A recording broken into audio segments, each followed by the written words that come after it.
Amen. Praise the Lord. Isa po hong palakpak para kay Leah. Ang ganda po yung kanyang pangalan, Amelia Luis Apollo. Praise the Lord. Para kung nakita si Anna ng Frozen, yung maliit pa siya. Beautiful girl, beautiful voice. Magandang umaga po sa ating lahat. Yeah, welcome po tayo sa March, sa unang linggo ng March. There are 5 Sundays in the month of March, and we will be talking about nuggets of wisdom from the book of Proverbs. A beautiful, beautiful book, and I'm sure marami po tayong matututunan from the Word of God. To begin po our studies, I'd like to invite you to open with me to the book of Proverbs, chapter 3. Babasahin po natin 9 and 10 from the NIV version. Proverbs chapter 3, verses 9 and 10. This is the word of the Lord.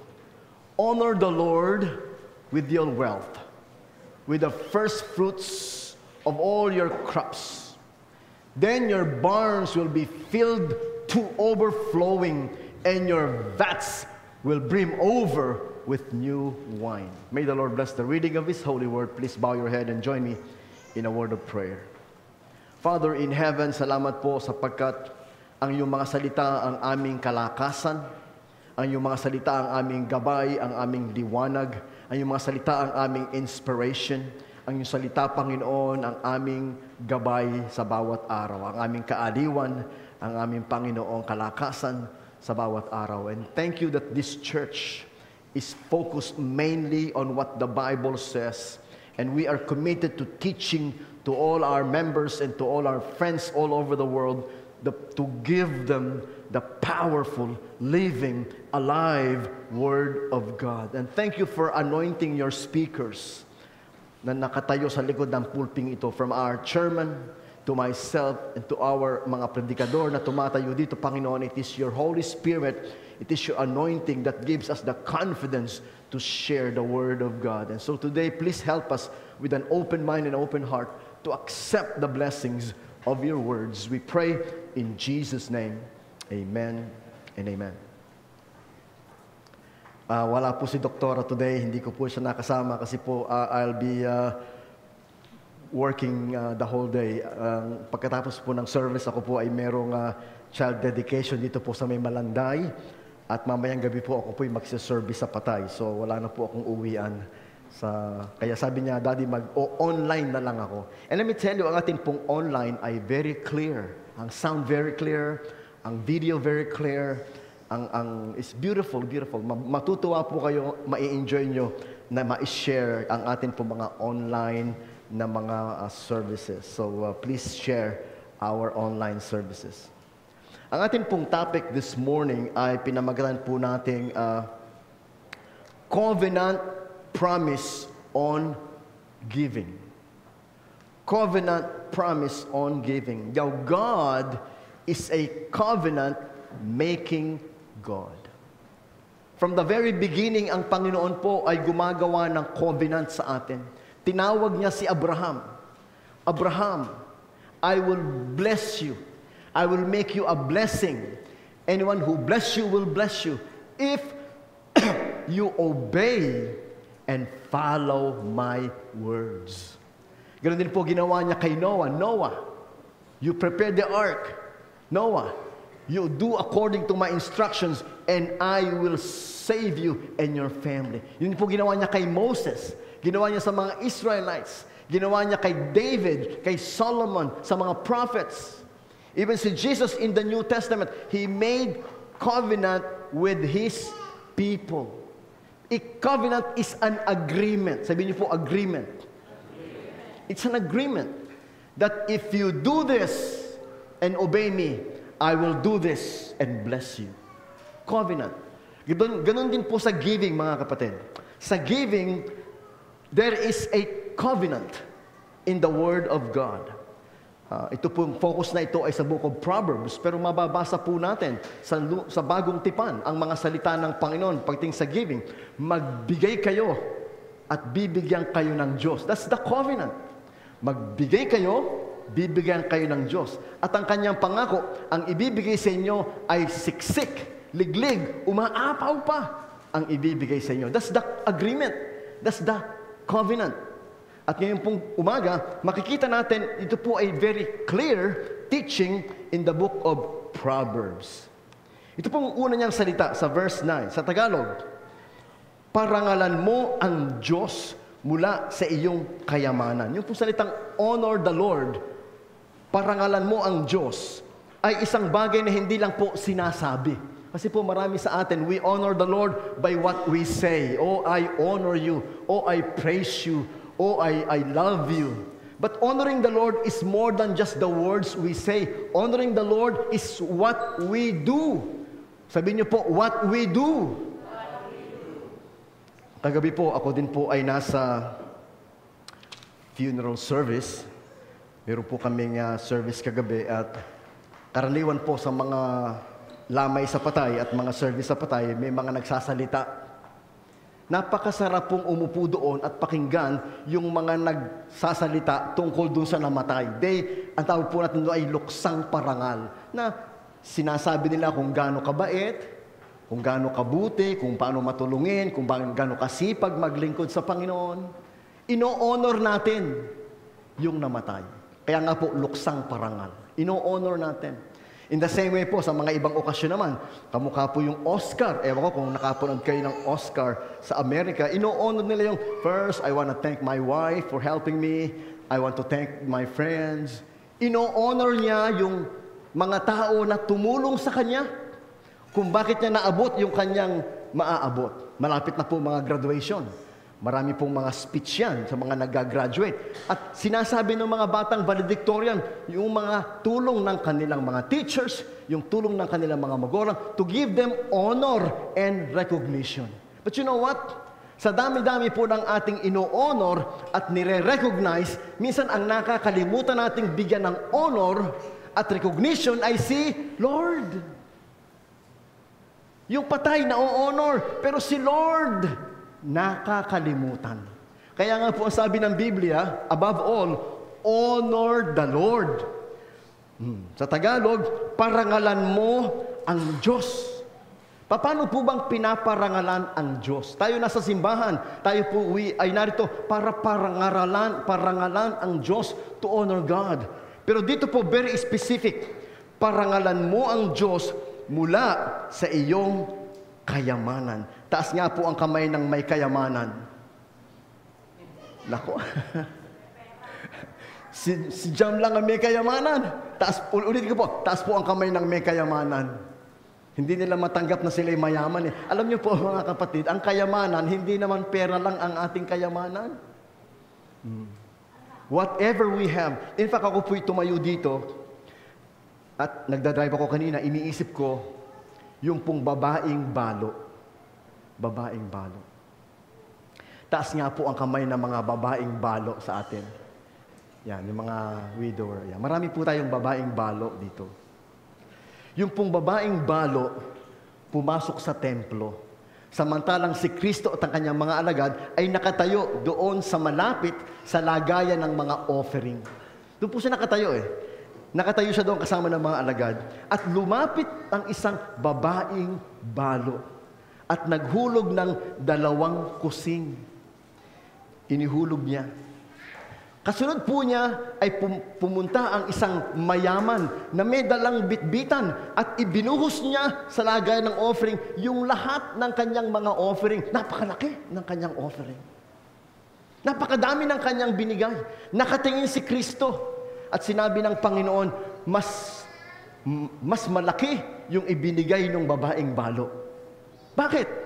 Sapagkat yung mayaman, ang ibinigay niya ay extra lang sa kanyang kayamanan, pero yung balo, ibinigay niya lahat ng kanyang ari-arian.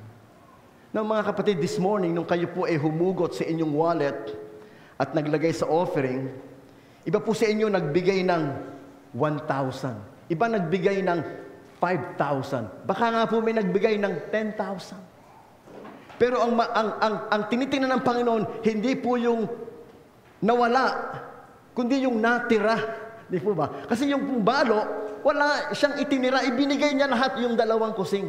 Samantalang yung mayaman, yung ibinigay niya extra dun sa kanyang kayamanan. Kumbaga surplus dun sa kanyang kayamanan. So ang tinitingnan ng Panginoon, hindi yung lumabas, kundi yung naiwan. Mga kapatid, yung pong babaeng balo, wala na siyang iniwan. Kaya nga po mga kapatid, this morning, nais ko po sanang i-point out sa inyo na sa mata ng Diyos, hindi po niya sinusukat kung bagkano yung ating ibinigay. Sapagkat alam ng Panginoon kung ano ang meron tayo at kung ano ang wala tayo. Hindi niya po tayo hahanapan ng wala sa atin. Amen? In fact, maliwanag po sa Bible, magbigay kayo ayon sa sariling pasya, maluwag sa loob at hindi napipilitan lamang sapagkat ang nais ng Diyos ay nagbibigay ng masaya. Give according to your increase, in proportion to your increase. Kung wala po kayong tinanggap na blessing last week, hindi po magagalit ang Diyos pag wala kayong ibinigay. Halimbawa po, the whole week, nasa bahay lang kayo, wala kayong income, pumunta kayo ng church, wala kayo na ibigay, alam naman ng Panginoon wala kayong income. Kaya magpe-pray ka, Lord God, parang si Jacob. Si Jacob po, alam nyo, nung siya'y tumatakas kay Esau, siya po ay napunta sa Bethel at siya po ay nakatulog. Pagkatulog niya, meron po siyang panaginip o dreams na merong hagdan na meron pong mga anghel na umaakyat at bumababa. At doon po sa tuktok ng hagdan, nagsalita ang Panginoon, I am the God of Abraham and Isaac and Jacob. I will bless you. I will be with you. I will take care of you. Sabi ng Panginoon, if you obey me. Pagising po ni Jacob, ang sabi niya, Panginoon, naglagay siya ng altar, sabi niya, Panginoon, kung iingatan mo ako at pagpapalain mo ako, I will give you. Sabi niya, I will give you 10% of everything I receive. 10% of everything I receive. Nung pong sabihin ni Jacob yan, wala siya kahit ano. Tumatakas po siya mula sa kanyang kapatid. He has nothing to offer God. But he made a pledge. Father God, whatever I receive, I will give you the 10th of everything I receive. So mga kapatid, kung wala ka na-receive, God understands na wala ka ibibigay. But kung ikay mananalangin, God, please bless my work. Please bless my business. Father God, tulungan mo po na may mag-abot sa akin, na may magkaloob sa akin, na may mag-share sa akin. And let me tell you this. God will supply all your needs. Can you say amen? God will supply all your needs. Some of you nag-aalala, Lord, malapit na ang camp. Sabi ni Chairman, 100% na ang kailangan kong bayaran. Lord, wala pa akong pera.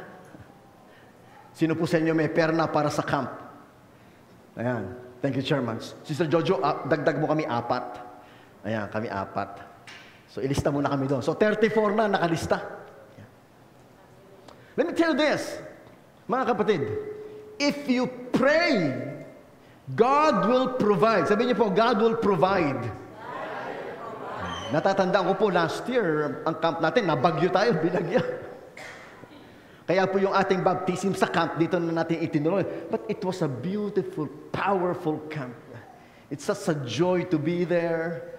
Kaya po we look forward to the camp this year.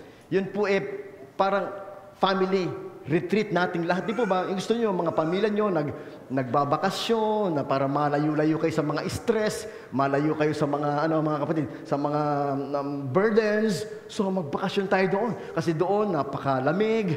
Nandoon hindi kayo magluluto, hindi kayo mamumroblema mamamalengke. Nandoon meron tayo pong mga sessions, morning, afternoon, evening, may swimming pool.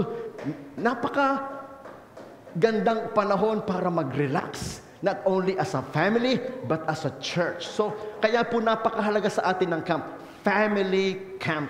And you say, God, wala pa kaming pera. So you pray to God, God, please provide for all our needs. And let me tell you this, God will open doors God will open ways na kung saan ang Panginoon ang magpo-provide ng lahat ng ating pangangailangan. Hindi niya tayo hahanapan nang wala tayo. Kaya po ang pagbibigay ng tithes, ang tinatithes po kung meron kayong blessing. Di po ba? Di ba? Tumanggap kayo ng 1,000. Magkano po tithes ng 1,000? 100. So, kukuha kayo ng envelope, ilalagay niyo yung 100, ilalagay niyo po dyan. Pastor, wala po nagbigay sa akin ng 1,000. Di wala ka bibigay. Alam naman ni Lord yun Alam ni Lord na wala kang itatites kasi wala kang tinanggap. Taas nga po ang kamay ng mga walang tinanggap last week kahit ano. Dahil lahat tayo may tinanggap. You honor the Lord by giving God what belongs to God. Hindi kaya po hihingan ng wala sa'yo. Let me tell you that. Hindi ka hihingan ng Diyos ng wala sa'yo. Pero lahat ng meron ka, galing sa Diyos. Can you say amen? Ako po'y nagagalak sa Panginoon na binigyan niya ako ng wife. Na binigyan niya ako ng 3 anak. Na binigyan niya po ako ng ministeryo, na binigyan niya ako ng trabaho, na binigyan niya po kami ng sasakyan. Lahat po yan galing kay Lord. Pati po yung good health. Good health. Galing yan po kay Lord. In fact, kaya po kami nag-service sa Patay. Meron po kaming parang associate pastor dyan po sa Pasong Tamo na namatay. Siya po ay very gifted. Nagsesermon, nagsa-Sunday school, nag-amaawit. Very masipag sa gawain ng Panginoon. Kinuha na siya ni Lord at the age of 57. Very young. Complications of diabetes. Nagkaroon po siya ng liver problem because of diabetes. Yun. Doon na po kinuha na siya ni Lord. So, habang tayo po may lakas, habang tayo po ay may buhay, may pagkakataon, mga kapatid, maglingkod ka sa Panginoon, amen? Maglingkod ka sa Lord. Kasi po, ang buhay mo ay gift. Gift. My life is a gift. My strength is gift. Tinatanong nga ako ni Chairman dati, Pastor, may mga maintenance ka na ba? Nung araw po, hindi po ako nagme-maintenance.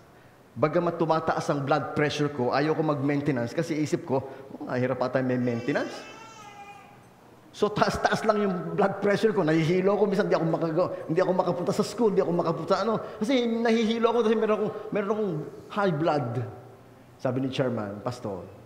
Doon po ako, Chairman, nagbago. Parang nag-click sa isip ko na maybe I should open myself to it. Sabi niya, Pastor, ako, 42 years old pa lang ako, meron na akong maintenance. Hanggang ngayon, yun pa din ang gamot ko. Yung doktor ko, yun pa din. Wala namang problema sa maintenance. It helps you. And I said, yeah, maybe I need maintenance. So kaya po ako ngayon ay nag-amlodipine ng 5 mg. Yun lang naman, 5 mg amlodipine. Okay naman po ako, hindi na ako masyadong naha-high blood. Kay Liam lang ako naha-high blood. May pagka-special po kasi yung anak ko na yan. Pero Chairman, mukhang magdadagdag pa ako ng isang maintenance kasi tumataas po ang aking blood sugar. Oo, mataas-taas sa konti ang blood sugar. Kaya po, I have to watch myself kasi pag hindi po ako kumain ng maayos, naglo-low blood ako, nahihilo-hilo na ako. Pag kumain naman ako ng madami, nahihilo din ako. So, mahirap pong panimbangin yung sugar So, kaya po sabi ko, Panginoon, I thank you that I have strength, I have the ability, I have the life. Kasi life is a gift. Life is a gift. And I want to honor the Lord with my life. Kaya po today, I told my wife, Mami, pagpunta ko ng Marikina, hindi na ako uuwi. Kasi meron pa akong binyag, meron pa akong patay. Hindi na kita mahahatid pa uwi. Mag-online na lang daw siya. Dapat sa kanya kasi yung Aaron, matuto mag-drive, no? Dapat matuto siya mag-drive. It's about time. Paano kung kinuha na ako ni Lord? Sino magdadrive sa kanya? Kaya po habang ako'y nabubuhay mga kapatid, I want to honor the Lord not only with my wealth, but with my life. Di po ba? How can you, hindi naman po ang Panginoon pera lang ang hangad ng Diyos sa atin. No, no, no. Ang Diyos po natin, hindi po nangangailangan ng pera natin. Paano mo naman ibibigay yung pera mo kay Lord? Saan naman gagamitin ni Lord yung pera niya? Yung pera natin? No, ang pera po, nais ng Diyos, ibigay natin sa gawain ng Diyos para sa Kanya. Di po ba? Yung po sabi sa Malakay, sabi niya, ninanakawan niyo ako. Ang sabi ng mga tao, paano naman namin nanakawan ng Diyos? That's exactly the question. Ang sabi ng God, sa pamamagitan ng propeta Malakay, ninanakawan niyo ako. Ang sabi ng mga tao, paano ka namin nanakawan, Panginoon? Sumagot ang Panginoon, sa hindi niyo pagbibigay ng mga ikapu, ninanakawan niyo ako. Narito, ibigay niyo sa bahay ng Diyos ang mga ikapu para may magamit. Yung po salita sa Tagalog, para may magamit. Basahin ko na po para po sakto. Para po maisipan nyo yung mga salita ng Panginoon sa atin. Malakay, pakilagay mo nga Joyce, 3:10.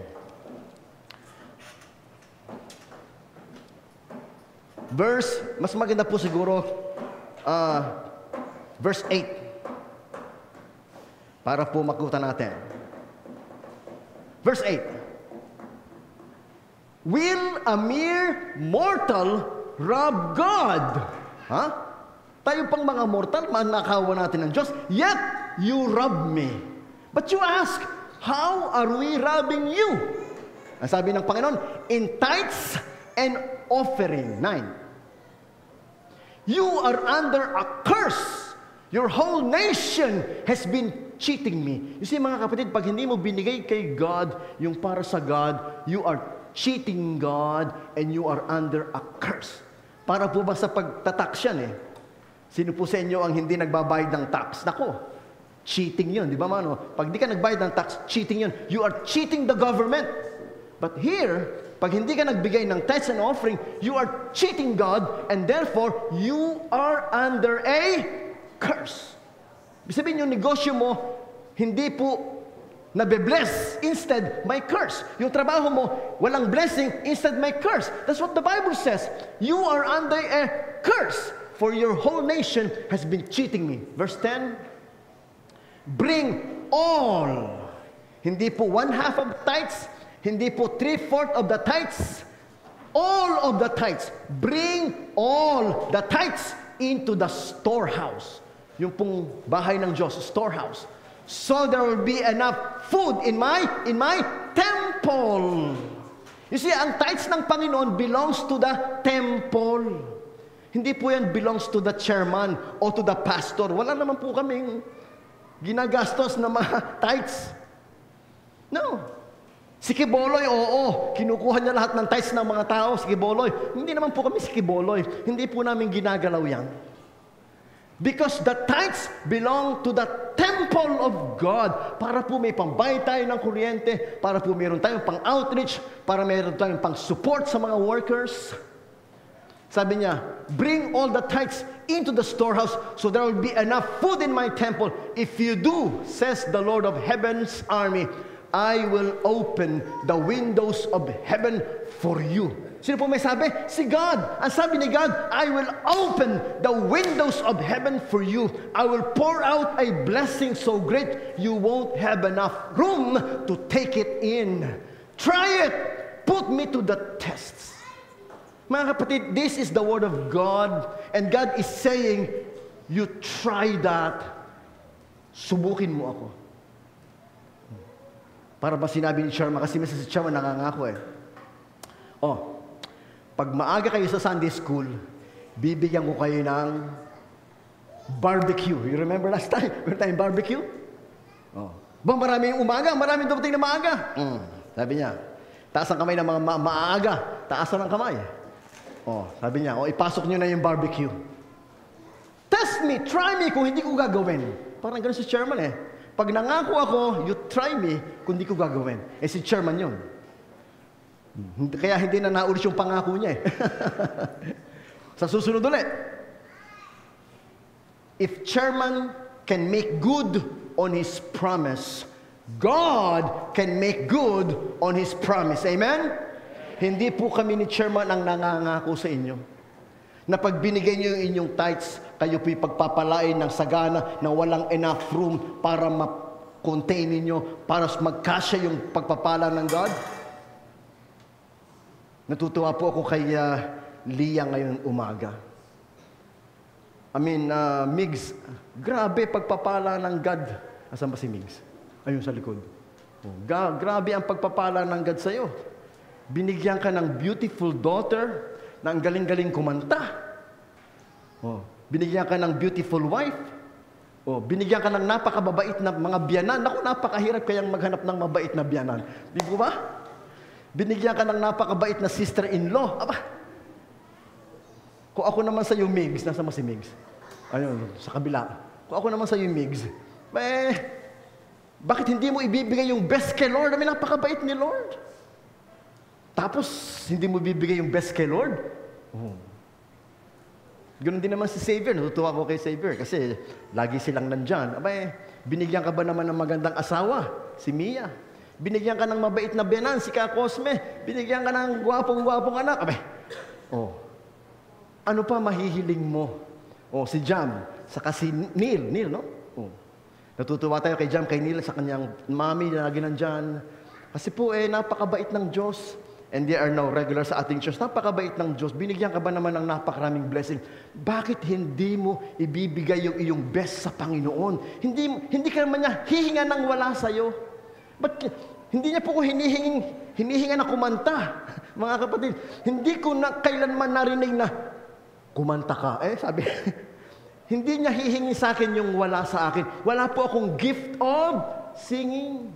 Hindi niya hihingi sa akin yun. Kasi po pag sinubukan ko kumanta, baka magtakbuhan kayong lahat. Hindi niya hihingin sa inyo yung wala sa inyo. Kasi lahat ng meron kayo, bigay ng Diyos. Amen? Lahat siyang bigay. Lord, thank you for my wife. Thank you for my baby. Thank you for mga biyanan ko. Thank you sa trabaho ko. Thank you sa negosyo ko. Galing sa iyo lahat, Lord. So, the way to honor God is, ibigay mo sa Diyos yung para sa Diyos. Hindi nangako sa iyo si chairman, ang nangako sa iyo si Lord. Pag binigay mo kay Lord, ang para kay Lord, look, I will open the windows of heaven for you. God says, I will pour out blessings so great, walang enough room for you to take it in. Grabe, umaapaw, siksik, liglig, umaapaw, ang pagpapalang ibibigay sa iyo ng Diyos. At ang sabi niya, try it! Try it! Put me to the test. Tanong si chairman, sa more than 50 years, na silang dalawa ni Mrs. Santos ay naglilingkod sa Panginoon. Tanong niyo sa chairman, kung nabali na ba o nabaliwala ba ang pangako ng Diyos? No. Their family is a living testimony that if you put God to the test, God will never fail you. Never. Kaya po ang sabi ng Bible sa atin, mga kapatid, honor the Lord. Balikan po natin yung Proverbs 3. Honor the Lord. Kaya ang pera mo 2 kusing. Kung ang pera mo 100, kung ang pera mo 1,000, ibigay mo sa Diyos ang para sa Diyos. Honor the Lord. Honor the Lord with your wealth. Sabihin po ng wealth, yung iyong kayamanan. Ang anak mo, di po ba? Kanya ayaw magtaas na, taas niya ang kamay na may mga kayamanan. Ayaw yung itaas ang inyong kamay kasi hindi nyo naisip, si Leah ay kayamanan. Ang anak ko lang ang aking kayamanan, di ba? We always say that, ang anak ko lang ang aking kayamanan. Blessing mo yung kayamanan mo yun. So, mga kapatid, yung kayamanan mo, ano man ang ibinigay sa'yo ng Diyos, kayamanan mo yan. Bigay ng Diyos. Everything you have. At ina-acknowledge mo na ang Diyos ang nagbigay niyan, kaya ino-honor mo siya pag binigay mo yung first fruit. Ano po yung first fruit? First fruit, mga kapatid, yung po yung unang ani. Merong si Santi, meron po siyang kalamansian. Kukunin niya yung unang ani, yung pinakamagandang ani, dadalhin niya sa gawain ng Diyos. Yun ang unang ani mo. Yung best part. Hindi yung dulo. Kasi po minsan may mga tao, Inani na lahat. Yung matter, padala nyo doon sa pastor. Yung mga bulok-bulok na hindi makain, ipadala nyo sa simbahan. Oh. Sister Piling po, pag nagdadala ng kamyas, yung unang ani ng kamyas, tingnan yung kamyas. O maganda bunga. O kuhanin niyo yung magagandang bunga, dadalhin natin sa church. Yung po yung first fruit. Dadalhin mo sa church yung pinakamagandang ani mo. Yung the rest, yun ang sa atin, the rest. 90% nga yun sa inyo, 10% lang kay Lord. So, ibig po sabihin, pagtanggap nyo ng sweldo nyo, itatabi nyo na yung kay Lord. Di po ba? Ito, itatabi nyo ito kay Lord. Ito pambayad ng kuryente. Ito pambayad ng tubig. Inuna mong tinabi yung kay Lord. Yun ang first fruit mo. You give the best part, you give the first part. Sabihin niyo po, first part. Thank you. Hindi yung dulo. Kasi karamihan sa atin, yung kay Lord yung dulo. Hindi yung kay Lord yung first. Kaya nga first fruits ng ani mo, lahat ng blessing mo. And then verse 19, then ang iyong mga kamalig ay mapupuspos ng apaw-apaw. Yun po gusto ko makita sa inyong lahat. Gusto ko makita yan kila Jam, kila Xavier, kila Camille. Natutuwa nga ako pag marami may mga kotse sa labas.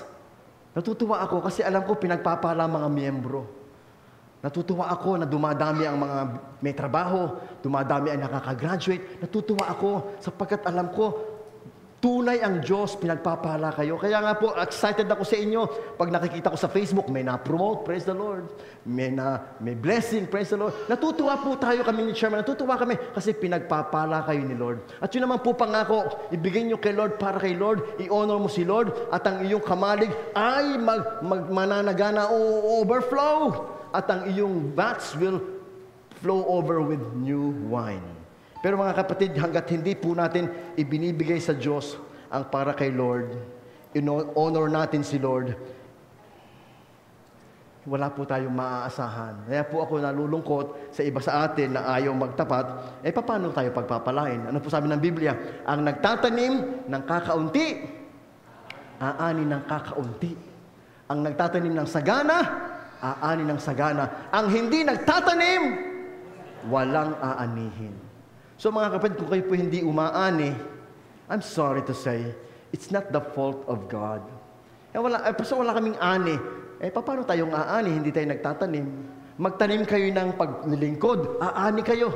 Magtanim kayo ng pagmamahal, aani kayo. Magtanim kayo ng ministry, aani kayo. Magtanim kayo sa Panginoon, aani kayo. Magtanim kayo sa pagbibigay, aani kayo ng saganang